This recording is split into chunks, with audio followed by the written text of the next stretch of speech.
Is this some kind of joke about a field trip to the United States? What could a country that can't even get universal healthcare right, a nation so politically divided, possibly show us? The brilliant German students, all expected to matriculate into Ivy League universities, found their entire worldview shattered within 30 minutes at Austin Bergstrom International Airport. It was unbelievable that Americans could be like this. No one could have predicted that on this North American continent, a land we had so often looked down upon, the best and brightest from Germany would find a turning point of their lives. It's only now that I understand how arrogant I was. What caused such a profound change in Germany's top prodigies? This incredible 7-day story is about to begin. Hello everyone, my name is Maximilian Hohenzollern. I'm a junior at the Helmholtz Gymnasium in Heidelberg, Germany. Have you ever heard of our school? Probably not, but if I put it this way, you'll understand. It's one of Germany's top secondary schools, with an 85% acceptance rate into Ivy League and equivalent universities. I've already received my early acceptance to MIT, and my friends are expected to get into Harvard, Yale, and Stanford. We are the future of Germany, the human capital destined to lead the world. But then, in March 2024, we received terrible news. To all students, the headmaster began. It is with regret that I must inform you that the scheduled field trip to Silicon Valley has been cancelled. His words sent the assembly hall into chaos. Due to budget issues, we will be changing our destination to a field trip in the United States, specifically Austin, Texas. Austin, Texas? Katarina asked, her face a mask of disbelief. Katarina, who intended to apply to Harvard Medical School, had already been published in the journal Nature. Yes, Texas. We will be staying in Austin for 1 week. Wait a minute, sir. Lucas raised his hand. We're swapping Silicon Valley for Texas? Instead of visiting Google and Apple, what are we going to see? Cowboys and barbecue? I wondered the same thing. Besides its tech scene, which was surely second-rate, what did America have to offer? Tacos and country music, I guess, Elena said with a sneer. Are they sending us to experience suffocating humidity and political arguments? The headmaster sighed.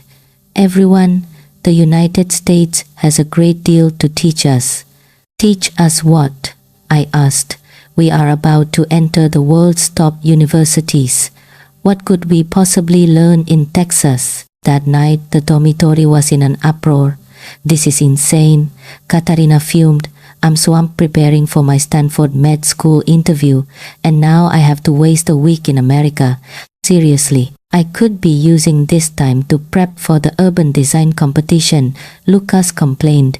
Elena was already on the phone with her parents. Dad, the school is sending us to Texas instead of Silicon Valley. Does that make any sense at all? But the school's decision was final. The day before our departure, we reluctantly packed our bags. It's only a week. It'll be over before we know it, Katarina sighed. Right. Just think of it as a forced vacation, Lucas shrugged. On the plane, I did some research on the United States. Its GDP was the highest in the world, of course, but per capita income was riddled with inequality, and social mobility was lower than in Germany. Not bad for a global superpower, but a far cry from the organized society of Germany. Hey, look at this, Elena said, holding out her phone. And it says, American students study incredibly hard, but it's mostly rote memorization for standardized tests. Creativity is practically zero. That figures, Katarina scoffed. All that work, and they still lag behind in so many international rankings. I had to agree. Exactly.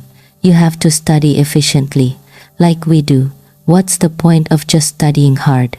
After an 11-hour flight, we arrived at Austin Bergstrom International Airport. Just 1 week to endure, I told my friends. At that moment, we had no idea this week would become the most unforgettable experience of our lives. Upon arrival, while waiting in the immigration line, Katarina said she needed to use the restroom. We looked around the airport. To be honest, the first impression isn't bad, Lucas admitted. It's cleaner and bigger than I thought. Almost on par with Munich airport, Elena added, slightly surprised. But 15 minutes passed and Katarina hadn't returned. What's wrong? I texted her, worried. Suddenly, she ran towards us, her face pale. It's bad. My wallet is gone. What? We were all shocked. I think I left it in the restroom. Inside her Hermes wallet were 200 euros in cash and all her credit cards. The wallet itself was a birthday gift worth 1,000 euros. Let's go find it. Just as we were about to rush to the restroom, an older cleaning lady in a uniform came hurrying towards us, slightly out of breath. Excuse me, does this belong to one of you? She asked with a kind accent. In her hand was Katarina's Hermes wallet. Oh my God, my wallet.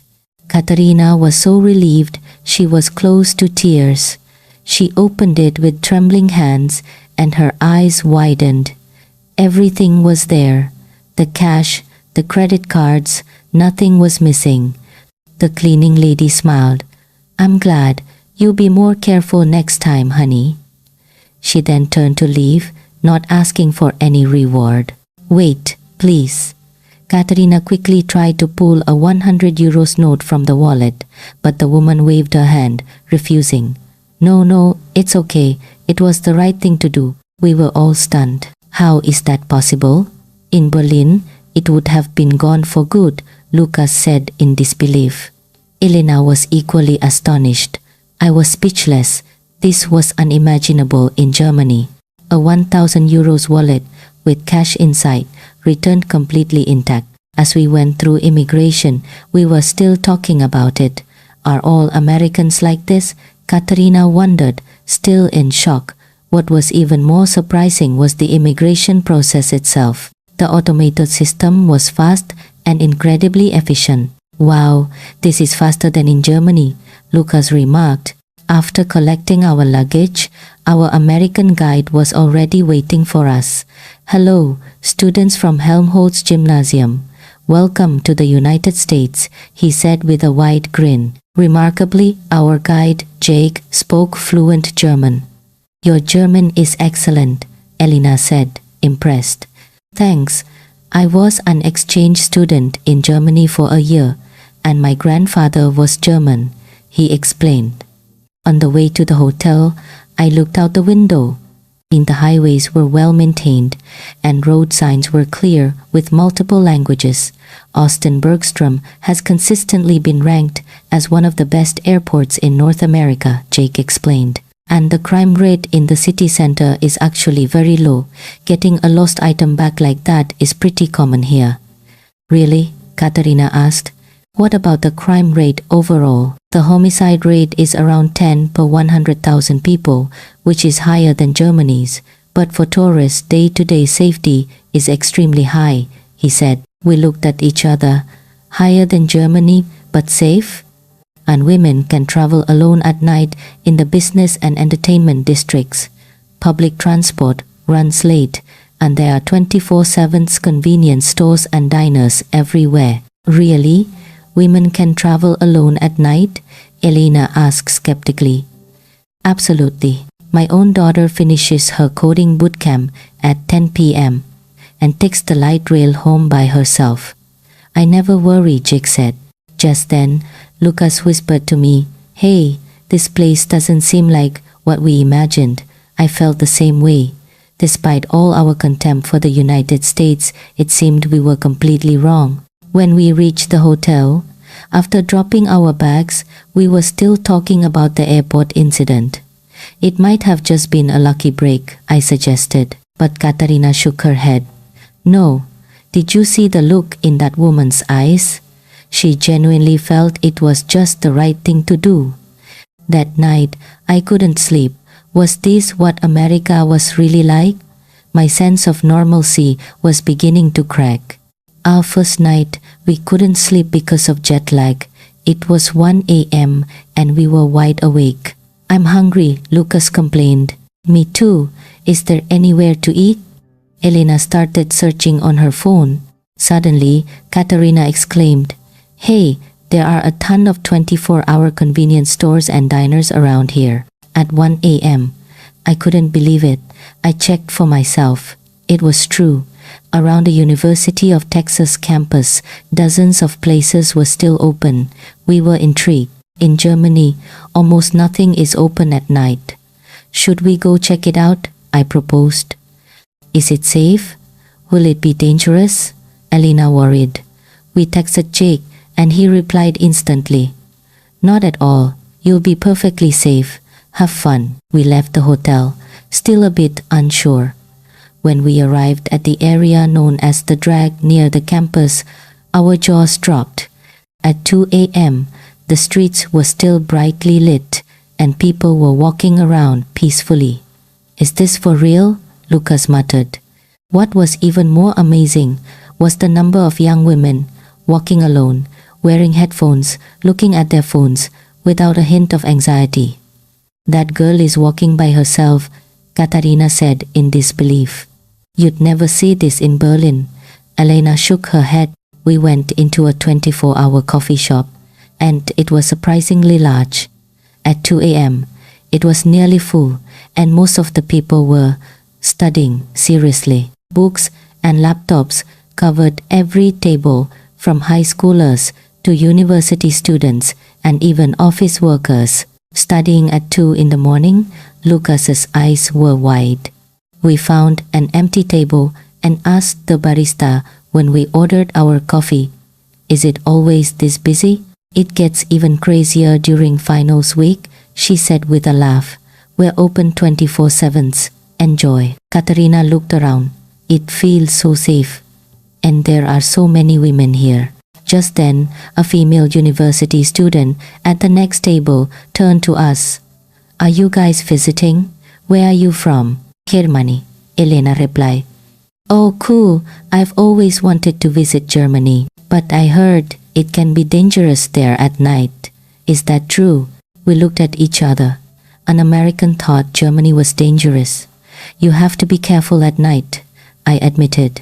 "The US is very safe." "Yeah, I come here to study at this time every day. It's a 30-minute walk back to my apartment and I'm never scared." "By yourself?" Katerina asked, amazed. "Of course. Everyone does it here." After she went back to her books, we drank our coffee in stunned silence. "This country is not what I expected," Lucas said seriously. On the way back to the hotel, we saw even more. Across the street, another 24-hour spot had people eating tacos. A food truck was still serving grilled cheese sandwiches. The city's electric scooters were still available for use. "A 24-hour city actually exists," Elena said in admiration. Suddenly, Katerina stopped.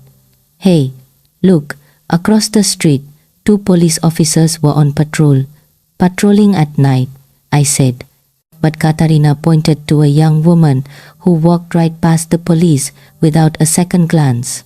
In Germany, even seeing police at night can make you feel uneasy, but here they seem to be seen as genuine protectors of the public. When we got back to the hotel, we gathered in the lobby. "Today was full of surprises," I said. "Starting with the wallet at the airport," Katarina nodded, "and women walking alone at night. That was incredible," Elena added. "We thought we came from a developed country, but in some ways, this place seems more advanced," Lucas said thoughtfully. I had to agree. That night, I didn't get to sleep until after 3 a.m. I realized the United States wasn't just a country of corporations and consumerism. This sense of safety, perhaps this was the true measure of a country's development. What other surprises awaited us tomorrow? On the second day, we decided to visit the University of Texas at Austin. "It probably can't compare to Harvard or MIT," Lucas said confidently. "Of course not. Look at the world university rankings. The schools we're going to are all in the top 10, Elena agreed. But the moment we stepped onto the university grounds, we felt something different. The campus was beautiful, shaded by large oak trees, with a mix of historic limestone buildings and modern architecture. Wow, it's more beautiful than I expected, Katarina admitted. Jake led us to the engineering department, to the artificial intelligence research lab. Hey guys, I'm Ethan, a junior in computer engineering. The student who greeted us spoke perfect, unaccented English. I'll be showing you around the lab. Feel free to ask any questions. When we entered the lab, we were surprised again. It was fully equipped with the latest technology, with several major projects running simultaneously. What's this? Lucas asked, pointing to a massive server rack. That's the large language model we're developing, Ethan explained. It's an AI specialized in analyzing complex legal and medical documents. It's already approaching the level of Google's or OpenAI's models. University students are doing this? I asked, astonished. Yep, our team of 12 is all undergrads. The professors just provide guidance. Just then, Katarina asked, "Can we see the medical school's lab?" Sure thing. My friend's a med student. I'll give her a call. 30 minutes later, we were in a lab at the medical school. Our guide was Maya, a second-year med student. This is our stem cell research lab. Did you happen to see the paper we published in Nature last year? Katarina's eyes widened. That was from Austin? I cited that paper in my own research. No way. What are you researching? The two of them immediately launched into a highly technical conversation. Katarina's expression grew more and more serious. The level of knowledge of these American students was second to none. Want to grab lunch together? We can keep talking at the student union, Maya suggested. On the way to the food court, we passed by the university library. It was open 24/7, and we saw students in discussion groups everywhere. At the food court, several other American students joined our table. Students from business, political science, hard sciences, and other fields. I hear you're from Germany. How about a friendly debate? Suggested Liam, a political science major. Bring it on. What's the topic? Elena replied confidently. The future of the European Union and the potential for a similar model of economic integration in North America. Once the debate started, we began to panic. The logic and knowledge of the American students were formidable. The youth started with economic integration, but North America is far more culturally diverse, so it requires a different approach, Lam explained in fluent English. But the integration of Europe, centered on Germany, ultimately failed to solve the disparity between West and East, didn't it? Sophia, a business major, pointed out sharply. Elena tried to counter, but their arguments were solid, backed up by data and concrete examples. An hour later, the debate was over. We had been thoroughly defeated. That was fun. You German students are really sharp, Liam said with a smile, which only made us feel more embarrassed. On the way back to the lab, Noah, a physics major, asked me, I heard you're going to MIT. I'm hoping to apply for a PhD there next year. Any advice? Oh, sure. But why not do your PhD in the US? I asked. I want to get my master's here first. The professors here are brilliant, especially in quantum physics. The US is actually ahead in some fields. Another surprise, quantum computing. The US was ahead. Before we left the university, Maya handed Katarina her contact info. If you're ever interested in a research collaboration, let me know.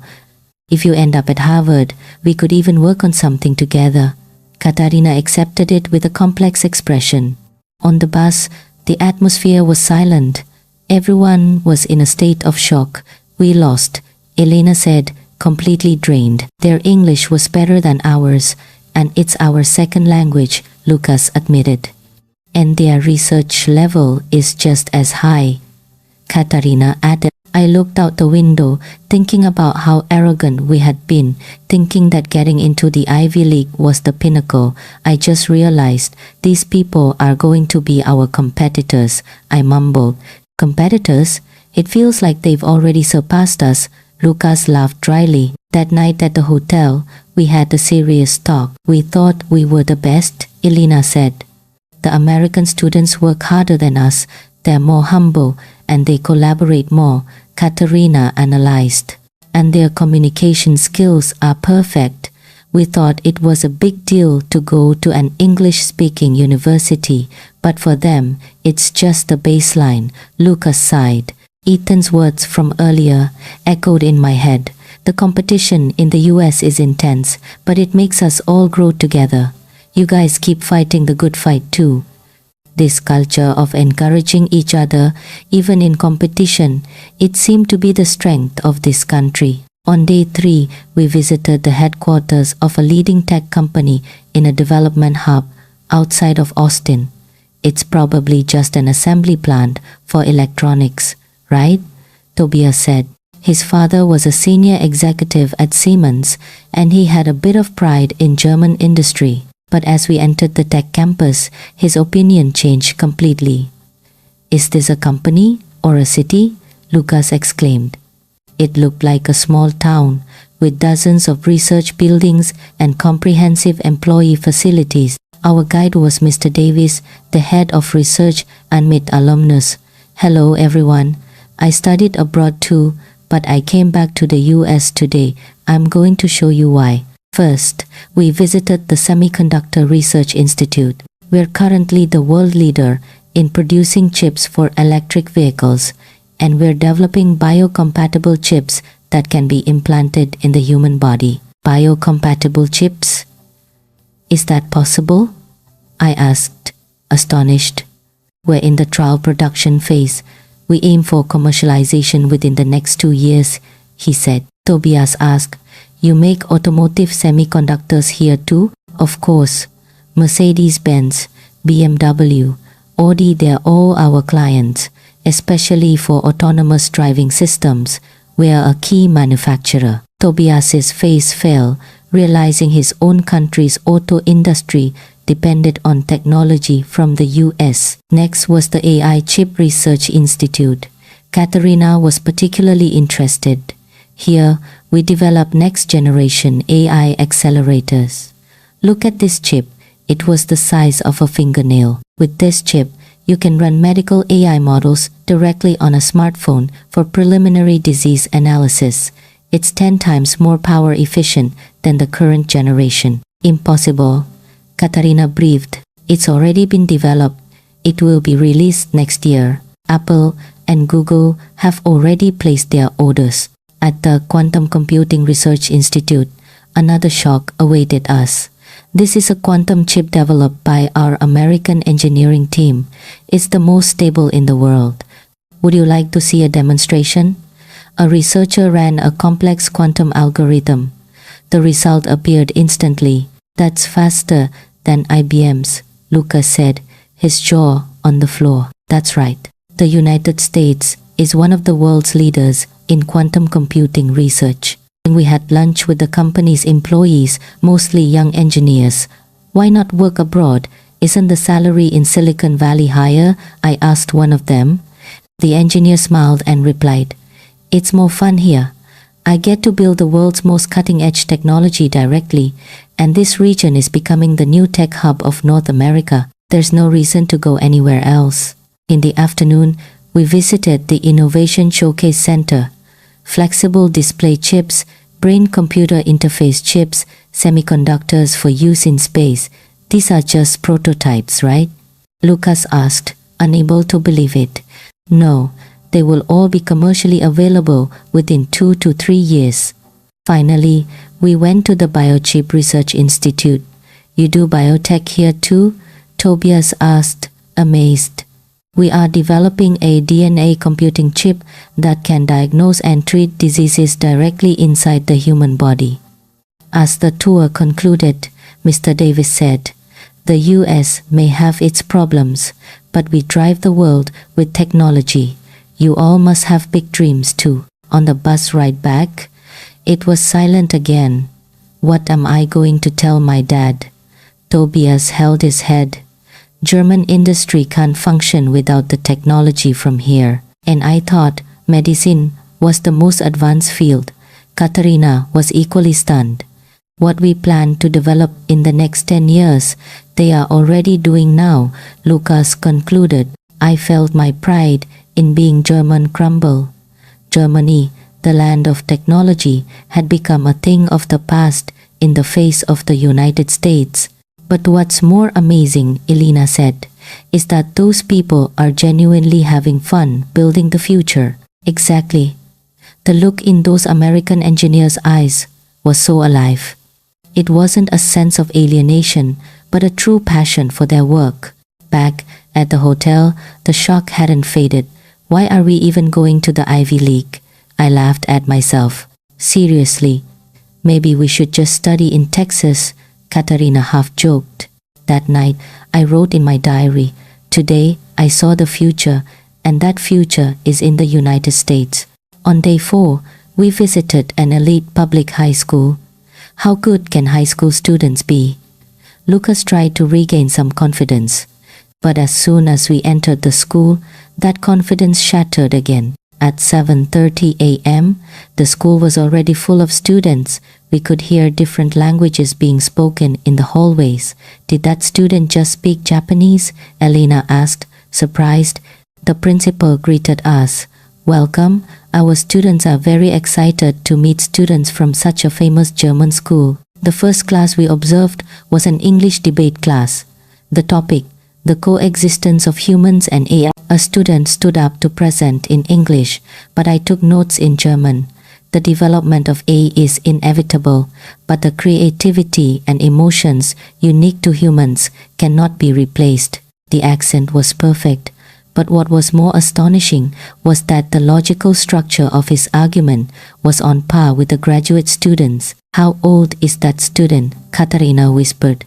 17, replied the teacher standing next to us. When the debate began, it was even more amazing. Students were debating using English, Spanish, and a third language. During the break, a student approached us. Hello, my name is Alex. I'm a junior, he said in fluent German. How many languages do you speak? I asked. English, Spanish, Japanese, Chinese, and I'm learning German, he said. 5 languages. We all stood with our mouths open. It's pretty average here. You need to speak at least 3 or 4. Next was a math class. Isn't this university-level mathematics? I was shocked, looking at the blackboard. In advanced multivariable calculus, our juniors are expected to have completed it, the teacher explained.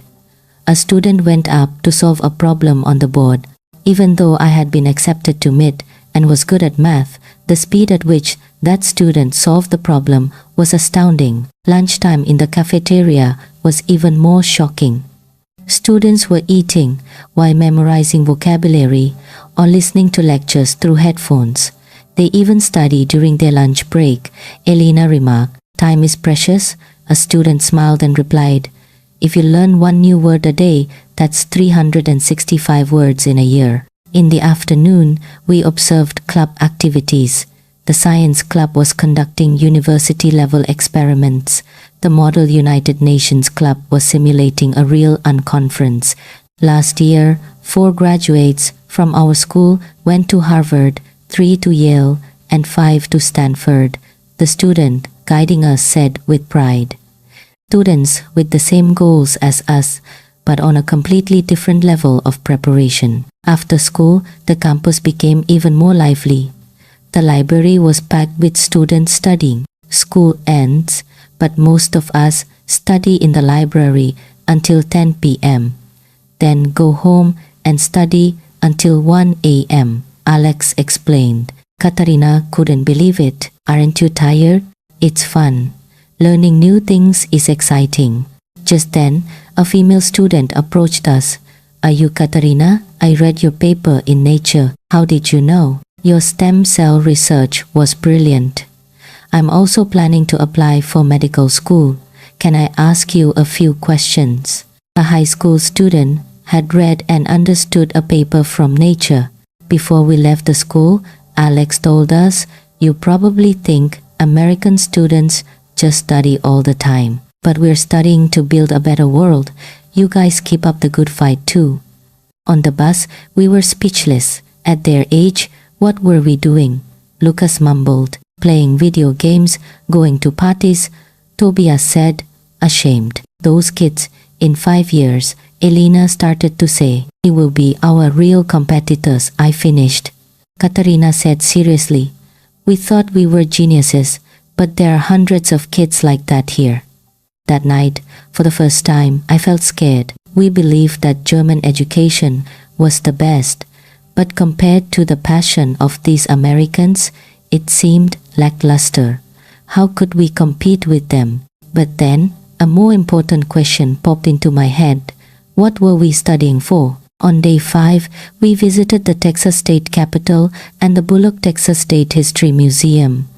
Finally, some sightseeing, Tobias said wearily, but the grandeur of the Capitol and the depth of the museum's exhibits amazed us with their beauty and detail. "This place was built over 100 years ago," Elena said in disbelief. Jake explained, "Texas, and America as a whole, places great importance on preserving its cultural heritage. This is the heart of the state." "Why is it so well preserved?" I asked. "Because Americans are proud of their history and their democratic institutions. They've learned to turn crises into opportunities," a curator at the museum explained to us. "The United States is a place that has preserved its own culture extremely well, while also being a society that embraces modernity. This balance is the strength of America." At night, we went to a food truck park. Hundreds of trucks were lined up, and the air was filled with the aroma of different foods. "What's this?" Lucas pointed to a strange-looking dish. "That's a ghost pepper taco. It's incredibly spicy, but delicious. Want to try?" We all tried, but only Katarina managed to finish it. Everyone applauded her bravery. "Tastier than I thought," she gasped. While walking through the park, we felt the energy of the American people. It was past 10 p.m., but many families were still out. Vendors greeted customers warmly. "This is nothing like the markets in Germany," Tobias admitted. "Life here feels like a festival," Elena admired. Just then, a food truck owner came to talk to us. "From Germany? I love German beer." He gave us free bottles of local craft soda. "When in Texas, you gotta drink this. The mix of tradition and modernity, that's the American style." On the way back to the hotel, we processed what we had seen. A country that cherishes its past while simultaneously rushing toward the future, Katarina said. "This is the dual identity of America," I agreed. On day 6, we visited a startup incubator in a downtown tech hub. "Don't most startups fail?" Tobias asked skeptically. "German culture values stability, but as we entered the building, the atmosphere was completely different, buzzing with energy." "Hi, I'm Jessica, the accelerator manager here," said a young woman of 28. "Today, I'll show you 2 of our unicorn companies." "Unicorns?" Katarina was surprised. "America has unicorns?" "Of course, there are hundreds, and more are emerging all the time." The first was an eye healthcare platform. "Hi, I'm Ryan, the CEO," said a 27-year-old. "I founded the company in my senior year of college. We now have 250 employees and a valuation of $1.2 billion. He showed us an AI that could diagnose 20 different diseases from a single X-ray film with 98% accuracy. 70% of hospitals in Texas are using it. Next year, we're expanding to the European market." The second was a green technology company. "I'm Chloe, the CEO, 29 years old," she said. She had developed an enzyme that biodegrades plastic. It can completely break down common plastics within 3 days. She was a science PhD dropout. Solving real-world problems is more important than writing a dissertation. We had lunch with the startup employees. Why not work for a big company? Why work at a startup? I asked. It's more fun here. We get to change the world. An employee smiled and replied, What if you fail? Tobias asked. Failure is just experience. America respects entrepreneurs who fail because they can always try again. As we left the center, we were in awe. This is unimaginable in Germany, Tobias admitted. Young Americans want to change the world, Lucas admired. That night, we had a serious discussion. What are we looking for? I asked. The youth of America are making their dreams a reality, while we are just following a path laid out for us. Maybe, Tobias said cautiously, we are the real losers. That night, I made a decision. A degree from MIT was not the goal. I had to think about what I would do with it. America didn't teach me technology. It taught me an attitude, the courage to challenge. On day 7, our final day, we took a river cruise on the Colorado River. More sightseeing, Lucas seemed drained, but the beauty of the Austin skyline reflecting on the water stunned us. How is this possible? Elena whispered. Jake explained. America, in its development, has also protected its natural and cultural landscapes. The past and the future coexist here. From the boat, we saw the simple life of people along the riverbanks juxtaposed with the towering skyscrapers. Abandoning the past is not development. Moving toward the future with the past as a foundation is true development. In the afternoon, we visited a creative design center in a repurposed historic building. This used to be a power plant. Lucas was amazed. It was now filled with beautiful galleries and design shops, preserving history while creating new value, a curator explained. We met a designer whose work was impressive. He combined traditional Southwestern motifs with modern fashion. It's even popular in Paris, he said. Traditional patterns becoming modern fashion, Katarina marveled. Yes, it's about introducing America's unique identity to the world. We saw a craftsman working with traditional woodworking techniques combined with 3D design, both traditional and cutting edge. That's the American style, he said with pride. On the way back, we were lost in thought. Germany is proud of its history too, Tobias began. But we just lock it away in museums. Katarina continued. America brings its history into the present, Lucas concluded. For our last night, we went to the 6th Street district, known as a hub for young people. As we entered, we were amazed. Japanese, Korean, and Western cultures were all mixed together. We had dinner at a restaurant whose owner was Vietnamese American. He spoke perfect English. I came to America 10 years ago. Now, this is my home. Americans welcomed me with open arms. After dinner, we walked down the street, a Japanese ramen shop, a Korean fried chicken place, an Italian restaurant. We went into a coffee shop whose owner was from the Netherlands. His wife was American. We met in Amsterdam, got married, and moved to Austin. I have no regrets. The energy and opportunity in America are immense. Europe is too static. America is changing and growing every day. In a nearby park, people of many nationalities were dancing together. Americans, Japanese, Koreans, and Southeast Asians were dancing to K-pop. This is the real global community, Tobias admired. On the way back to the hotel, Jake said his final words. The United States isn't perfect. It has a lot of problems, but it's always trying to improve, always developing. That is the strength of this country. Tomorrow we had to leave, but America had already found a place in my heart. On the final morning, as we packed, we all felt conflicted. A week has already passed, Elena sighed. On the bus to the airport, we began to summarize our trip. What was the most shocking thing? I asked. Everything, Tobias said. From the wallet, everything exceeded my expectations, Katarina added. When we arrived at Austin Bergstrom Airport, we had a surprise waiting for us. Ethan and Maya from the university and Alex from the high school had come to see us off. You guys actually came. Katarina was touched. Of course our friends are leaving, Ethan smiled.